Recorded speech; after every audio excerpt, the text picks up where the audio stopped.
At age 44, Xie Choping cut her hair for the first time in over 3 decades. At the time, her impressive locks extended over 5 meters, earning the Guinness World Record for the world's longest hair. But even with this record-setting feat, her hair might not have reached its maximum possible length. So just how long can human hair actually grow? To get to the bottom of this question, let's start at the bottom of a hair follicle. Follicles are tube-shaped structures nestled roughly half a centimeter below the skin's surface. At their base is what's called the hair bulb, and it contains rapidly dividing matrix cells. As they divide, these develop into specialized hair cells called trichocytes, which harden as they fill themselves with cable-like keratin proteins. As more and more trichocytes are produced, they form a strand of hair that emerges from the follicle and grows upwards.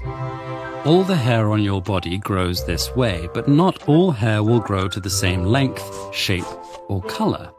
Those properties are determined by yet another type of cell within the hair bulb, the fibroblast.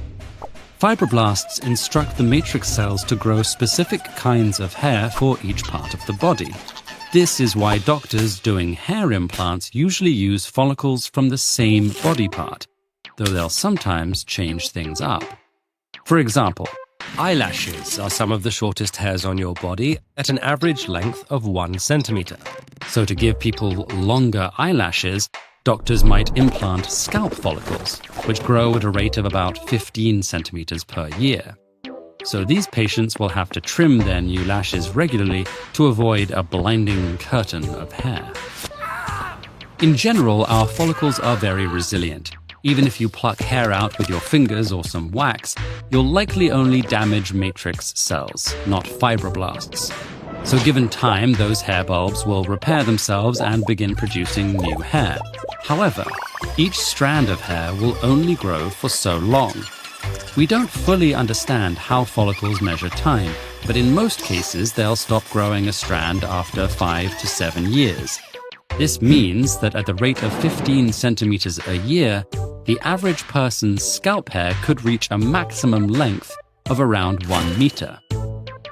The precise duration and speed of hair growth varies from person to person, depending on genetics, hormones, and various health conditions.